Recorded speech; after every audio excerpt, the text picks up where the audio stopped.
ni siku ya pekee katika zile siku tatu ambazo tunaita siku takatifu, yaani kuanzia Alhamisi Kuu, Ijumaa Kuu na kuna ile ya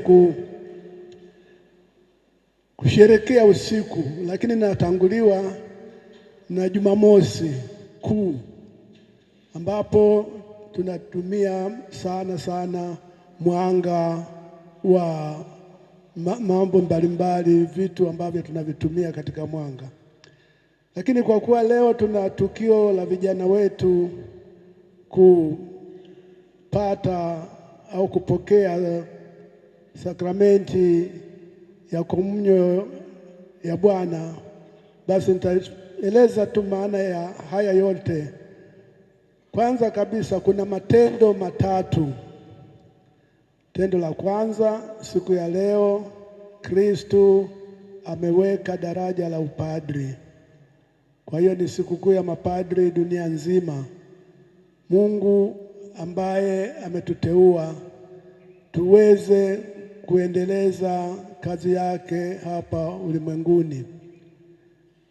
Na kwa nini kuna upadri? Kwa sababu aliweka pia tendo jingine ya Ekaristi Takatifu. Ekaristi Takatifu haingeweza kuendelea bila watu wa kuiendeleza. Ndiyo inakuja, lazima kuwe na mapadri. Tendo la tatu ni kuosha miguu mitume wake. Basi mtaona jinsi itakavyotokea leo kuosha wale ambao wameteuliwa kuosha miguu. Kwa nini kuosha miguu? Waisraeli walikuwa na tabia au mapokeo kwamba unapokwenda kwenye nyumba ya mtu huyu mtu anayekuja kukusalimia anaacha viatu vyake nje ya nyumba au pale mlangoni. Tumezoea wote tukienda kwenye nyumba ya mtu basi tunavua viatu vyetu.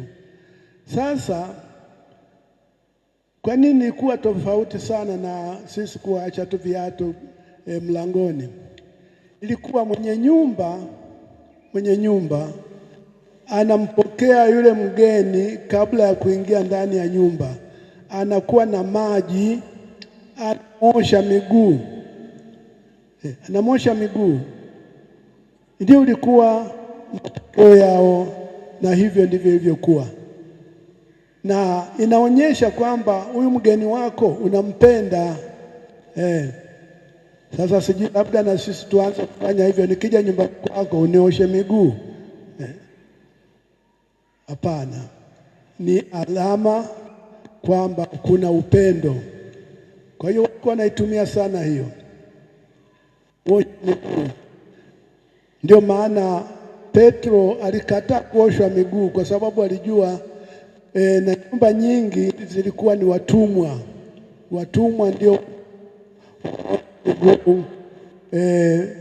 wale wanaokuja kusalimia familia zao. Hivyo basi Petro akasema, mimi siwezi kukubali wewe uwe mtumwa. Alikataa kabisa.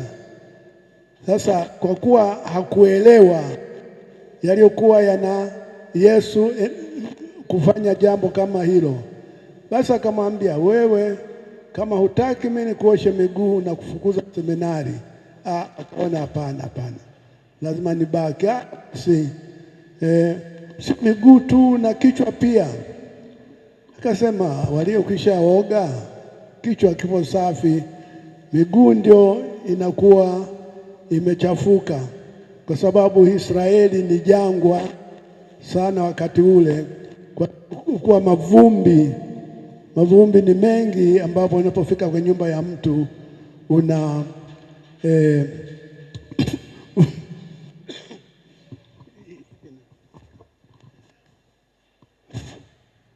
Sasa tuone haya mambo matatu Yesu aliyofanya.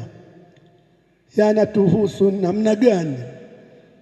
Yana faida gani kwetu hata mwaka kuadhimisha sikukuu hii ya leo? Kwanza kabisa, tendo la Yesu kutuwekea Ekaristi Takatifu. Na Ekaristi Takatifu tumezoea tu labda kuja kanisani, tunakuwa kwenye misa, tunakomunika, lakini maana yake nini hiyo kanisa? Yesu mwenyewe alisema mfanye hiki kwa ukumbusho wangu.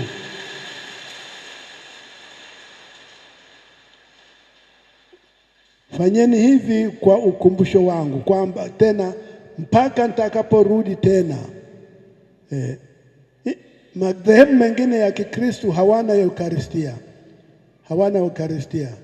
Wanasema wenyewe misa iliyokuwa ya kweli ni ile ya Alhamisi ya kwanza ambayo Yesu alisherekea. Haya mengine nyewe wa Katoliki mnajirudia rudia, ni mikate tu, kama sambusa unayokula basi na hiyo, lakini sisi tunajua kwamba ni Yesu katika mwili wake na damu yake.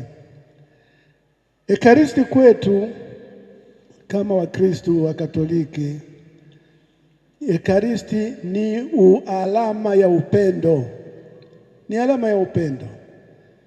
Ndio maana Yesu anasema unapotoa, umekwenda kutoa sadaka yako mbele ya altare, ukakumbuka kwamba nimemkosea mtu fulani, basi iache mkapatane naye. Kwa hiyo Ekaristi Takatifu ni upatanisho, ni upatanisho. Kwa nini? Kwa sababu ni Yesu mwenyewe kama alivyotupatanisha na Baba yake, kuja kama mwanadamu na akafa akafufuka. Yeye ametupatanisha na Baba yetu.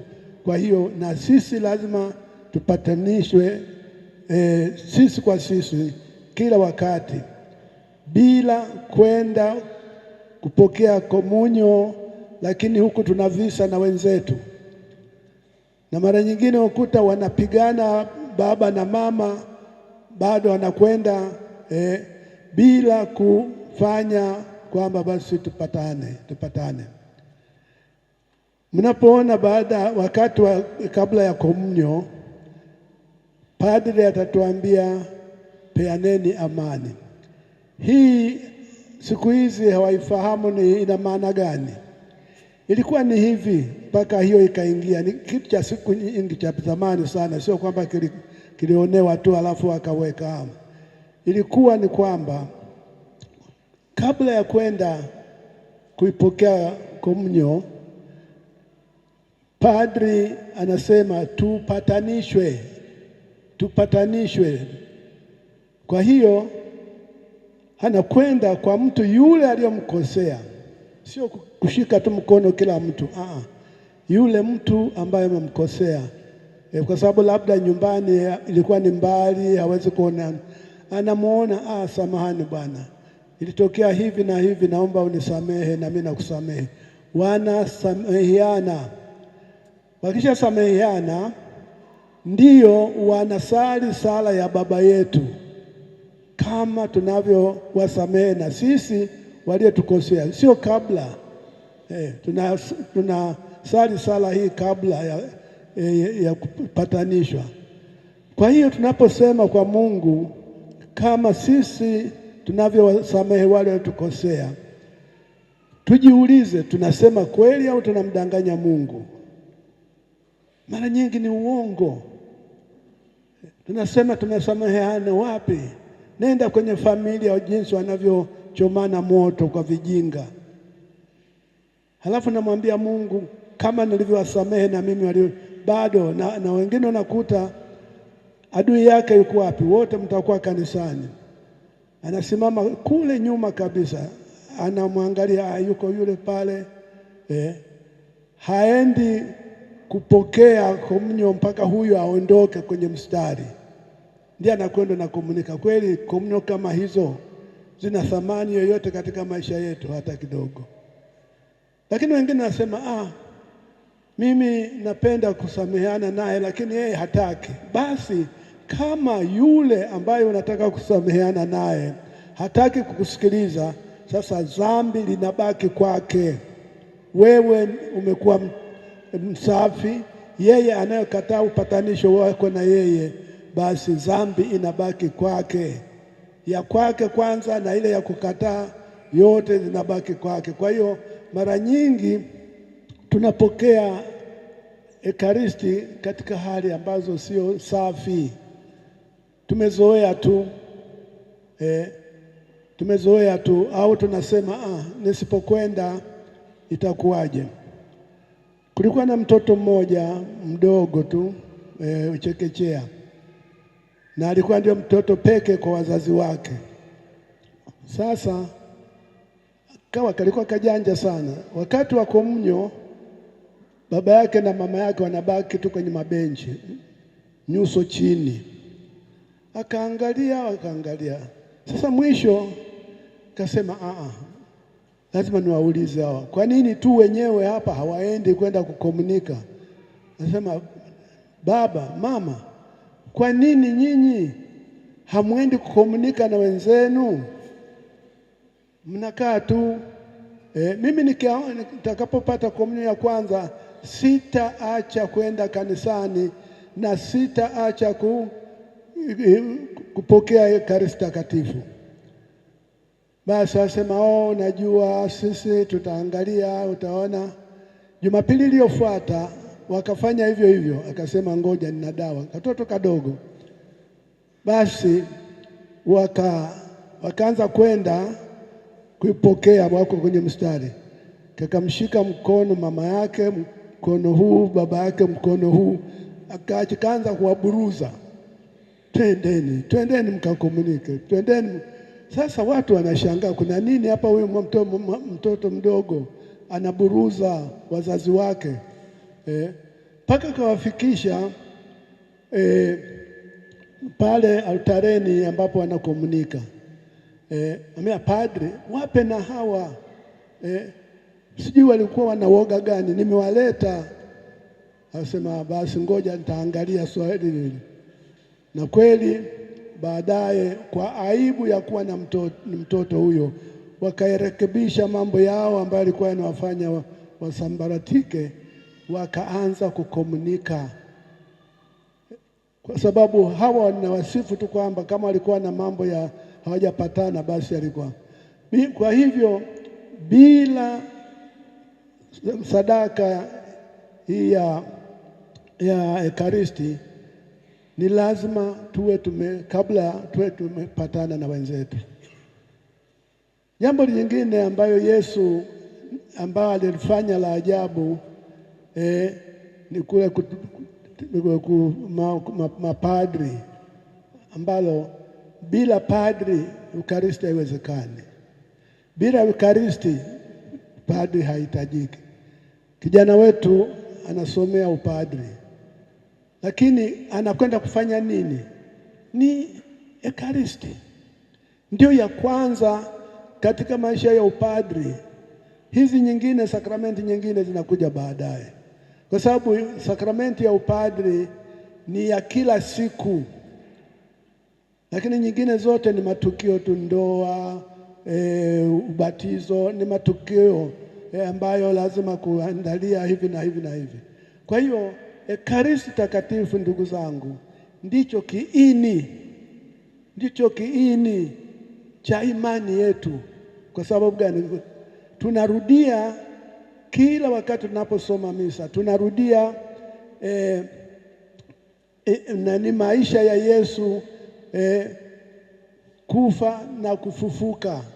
Kwa hiyo tunapopokea Ekaristi Takatifu, tunakufa tunapokuwa tunamwomba Mungu atusamehe makosa yetu, halafu tunafufuka tunapopokea Ekaristi Takatifu.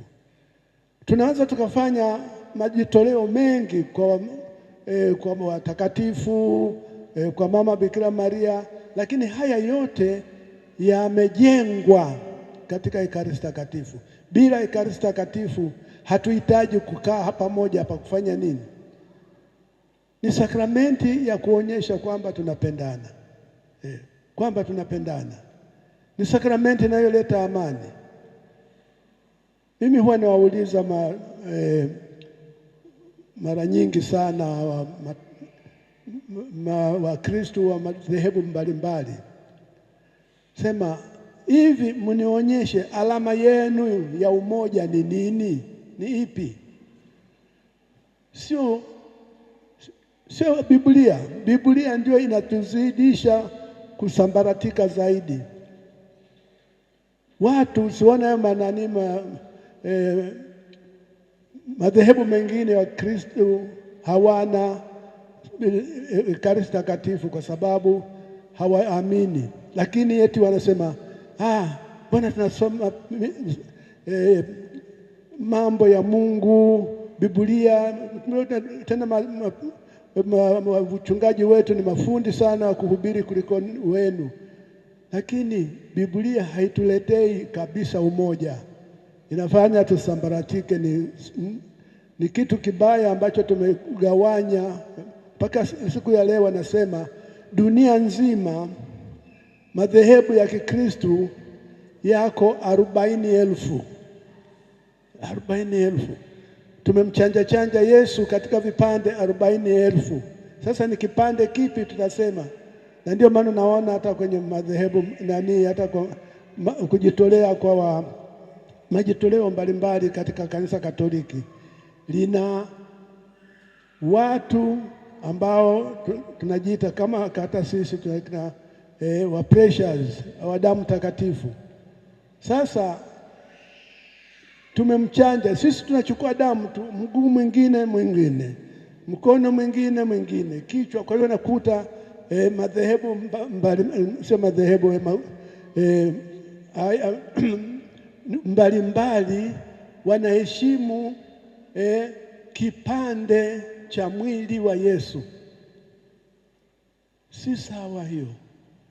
Walao wangechukua vile vipande ambavyo kweli vimetajwa katika, kwa mfano mimi sisemi sisi ndio tuko sawa precious blood, lakini precious blood imetokana na neno la Mungu mwenyewe, Yesu mwenyewe, kanisa lenyewe.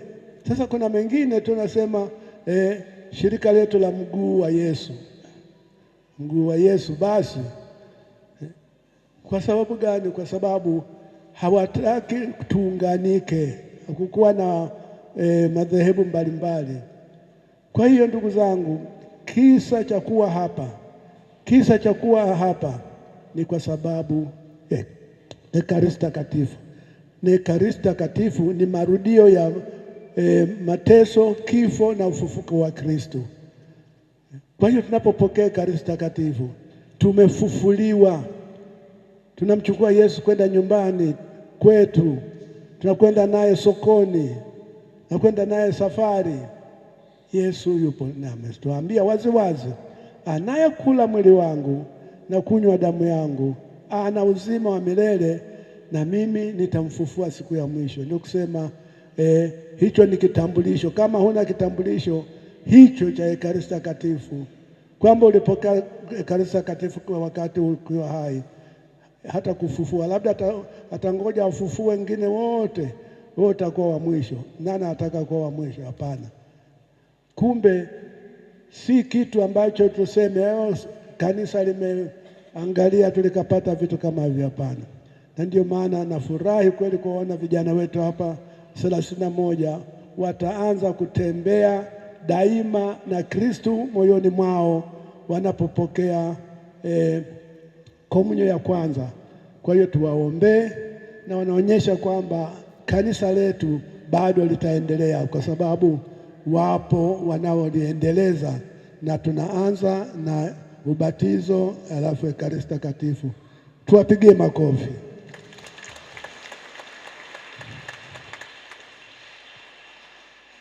Basi nadhani kwa leo inatosha, siwezi kuendelea, maana tunaweza kuendelea mpaka kesho. Mungu awabariki na mtuombee sisi mapadri. Tunahitaji sala zenu sana, kwa sababu tuko katika wanasema mpande huu na kwenda upande mwingine. Kwa hiyo tunakuwa na mambo mengi ya kutuchanganya na nini, lakini tukiwa na Roho Mtakatifu, tunapokuwa Ekaristi hapa, tunawalisha wote waliopo hapa, basi na sisi tuwe mfano. Sio tunasema tumafundi sana, tunasema maneno mazuri, lakini baadaye unaona hayaendani na yale ambayo tunayaongea katika maisha ya Mungu. Awabariki.